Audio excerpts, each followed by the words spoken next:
Hello, and welcome to the Legacy Crusaders YouTube channel. This is Benji, and today I wanted to talk about the broken Spyral Gouki Link Knightmare board, a board that seems almost unbreakable. I played at a regional this Sunday, prior to the release of the new ban list, playing this crazy looking deck. And I went in with a few backup plans for dealing with this Gouki board, but I figured it'd be a good idea to do a video discussing as many different solutions to the scenario that I can, because I'm not sure everybody has considered them all. If you're not familiar with the board, it ends with you being extra linked, having the Knightmare Corruptor Ibli on your field preventing you from special summoning anything other than a link summon, and because you're extra linked, you can't link summon either, so essentially removing all ability to special summon, although varying degrees of this field do occur. Your opponent may leave you with the inability to destroy their monsters by battle, destroy them by card effects. They may have Trigate Wizard on the board that's linked three ways, potentially a Firewall that can bounce a card, and a whole bunch of other options that can be used to stop you, including the Spiral variation of the board, which also has Spiral Sleeper, who can, of course, destroy 2 cards on your field at any time. So, let's discuss all the possible solutions that I've come up with, potentially ones that you've come up with as well. Alright, so first up is evenly matched. So, assuming that they create this board, we are assuming our opponent is going first. They will make the Link Gouki board or the Link Knightmare board in either variation. If you have the Ibli on your field, all you have to do is go into your battle phase, attack into the weakest monster on the field, you'll take some damage, and then you can play evenly matched, clearing every card on the board except for 1. Now, assuming a Trigate Wizard is on the board and it's linked with 3 ways, this particular strategy will not work, although this is probably the safest one that you can play in most decks. So I assume if you're playing the Gouki Link board, playing a Link 3 Trigate Wizard into your board would be an ideal scenario. Now, the probable best out for this board is the Winged Dragon of Ra Sphere mode, which of course you can just tribute over the 3 most devastating cards affecting your plays, doing your absolute best to unco-link all of the Knightmare monsters, removing their protections and other effects that are restricting you from playing. Now, in some scenarios, your opponent may not give you Ibli, allowing you to actually out their cards with Eater of Millions. Now, Eater of Millions can banish cards, and it does not target.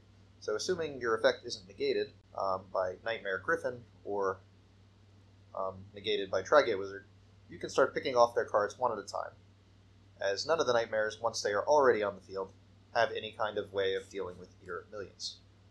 Another card I've considered playing is Medion the Time Lord. Now, Medion the Time Lord is a normal summon, and you won't be able to summon it if you have Ibli on the field, although I hear a lot of the Spyral and Gouki boards will actively remove the Ibli from your field so that you can't use it as your own link material. So if they don't extra link you, they actually don't want to leave you with Ibli in order to keep you from using it as a free material. So one of the alternatives is to play Medion the Time Lord, and because he is non-targeting removal, he can clear the entire field by returning all of the link monsters to the extra deck, so they can make the same play on you all over again. Next, another card that I thought would be interesting to clear a board would be TOON Cyber Dragon, which is a Cyber Dragon monster, which means it can be used to make Mega Fleet, Chimera Tech Mega Fleet Dragon. Mega Fleet can link, could be fusion summoned or special summoned from the extra deck by sending to the graveyard a Cyber Dragon or a Cyber Dragon monster and monsters from the extra zone. So if your opponent has extra link to you, you can actually send both of their monsters in their extra zone and the TOON Cyber Dragon or a regular Cyber Dragon, if you play Cyber Dragons, to the graveyard to have a 3600 monster. It doesn't really do anything, although it will clear you of some effects, including the Trigate Wizard's ability to negate an effect, because one of the monsters it'll be linked to is normally in the extra zone. Now, considering we're going into a Sky Striker format, and TOON Table of Contents is a very popular card, to get 3 spells in your graveyard to give you additional benefits of your Sky Striker cards, you could also play this in your main deck as a out to this board. An additional card, speaking of Cyber Dragon, is Cyber Eltanen, whose effect is, when summoned, you can send all other monsters on the field to the graveyard, which is good because you actually can't destroy the Knightmares by card effect, assuming they have Nightmare Cerberus on the field.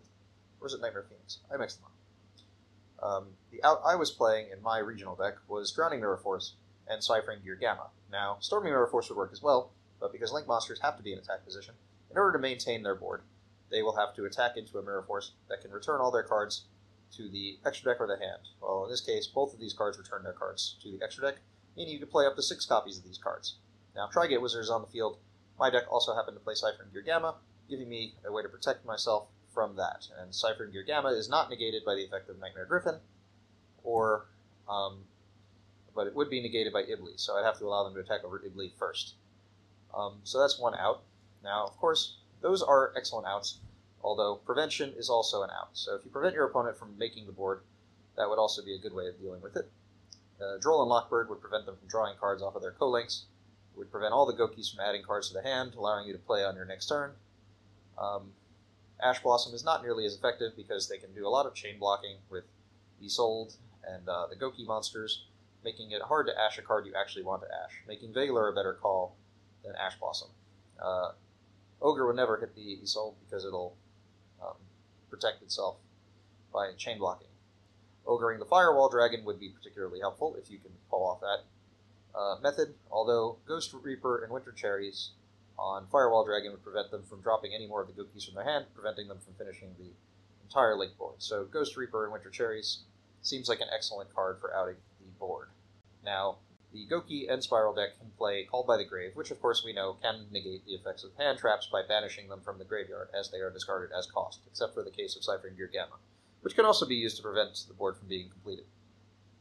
A new release card, Infinite Impermanence, can be used as a alternative to Effect Valor, as it is unrestricted by Called by the Grave. So if you can afford it, Infinite Impermanence is a better choice. You can play it on both players' turns. It does have some effectiveness on your do-go first by setting it and potentially negating cards on the field. It also allows you to go into your turn and attempt to negate one of the many linked monsters, assuming they can be targeted, as Nightmare Goblin prevents you from targeting co-linked monsters, allowing you to potentially negate one of the cards that you had to deal with before. And in reference to Called by the Grave, you can use Ghost Bell and Haunted Mansion to prevent that from negating your hand traps. So if you are concerned about your hand traps being negated, and you don't have Infinite Impermanence, but you do have Ghost Bell and Haunted Mansion, you could play that to counter that card. Other non-targeting effects that would be useful to negate the board would include Infernoid Sightsmoss, whose effect is that after he battles a monster, he can banish one card on the field, and most likely he will be able to attack over Knightmare Mermaid, which is generally on the board. So that would be one way to start picking off your opponent's cards. Additional options for outing the board that I've seen or considered include certain continuous trap cards like Rivalry of Warlords, but Rivalry of Warlords doesn't work against the Nightmare board, as all of the Nightmare links are fiends. So your opponent would just have to send either their Trigate Wizard to the graveyard, as it's a Cyverse, or Firewall Dragon. And in the case of the Spiral board, Spiral Sleeper is also a fiend, so that entire board would stay. So an alternative would be a card that recently came out called There Could Be Only One. There can only be one, so it would prevent your opponent from having more than one fiend on the board. So it would eliminate most of the board, forcing them to send their monsters to the graveyard. A couple other alternatives I've considered is a way to banish your opponent's Divine Sword Phoenix Blade from the graveyard, preventing them from discarding it over and over again in the Goki match to get their pluses. Now, with something like a DD Crow, but DD Crow is going to be less effective in the Spiral matchup because there are just too many cards that activate from the graveyard. So DD Crow is not the best card, but it is a playable card.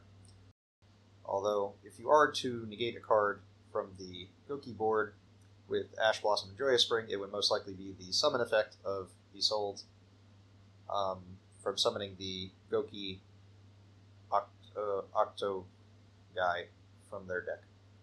Additional alternatives that I thought would be interesting for outing the Goki board is to not out the Goki board at all, but rather either prevent them from attacking you, or by reducing their attack to 0. As they are link monsters, they will be trapped in attack position, and you could just continuously attack them until you win the game. One of the methods I thought of was to somehow summon Utopia Beyond, reducing all of their monsters to 0, and if they can't be destroyed by battle, you can just continue to attack over them until they lose. An additional alternative would be to play True Draco Apocalypse, slowly reducing their attacks to minuscule amounts, allowing you to attack over all their cards. An additional card I thought of was to play Wall of Revealing Light, preventing your opponent from attacking by paying 3,000 life points, giving you time to draw into outs or potentially set evenly matched, potentially eliminating most of the cards from their board. Other cards you can use to out the board include Psyblocker. So you can normal summon Psyblocker, and assuming they can't negate Psyblocker, you can negate the aspect of their board that is currently preventing you from playing, whether it be Nightmare Griffin, or if it be Knightmare Phoenix or Cerberus, preventing you from destroying them by battle or by card effects, allowing you to catch up in the game. Another card that was recently returned to 3 from the Forbidden and Limited list, Neospatian Grand Mole, acts as a form of Eater of Millions in this scenario, allowing you to return parts of their board to their hand or extra deck, allowing you to start dealing with their cards. Once you return to Cerberus, perhaps you could play a Raigeki or Dark Hole. Thanks for watching this video. If you have any ideas, thoughts, or suggestions, please leave them in the comments below, and we will see you next time.